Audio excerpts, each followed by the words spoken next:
guys, how's it going? So just to follow up on the basement job we were showing you guys earlier, this is the setup we have going. So we have the ramrod outside providing hydraulics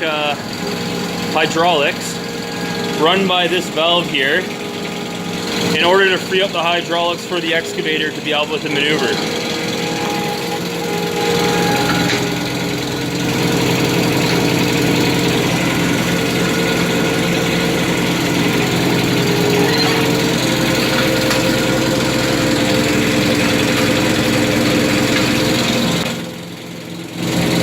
Pretty neat. We're also using a lot of dunnage to support the pile because we're getting up to such high torques that the arm wants to run.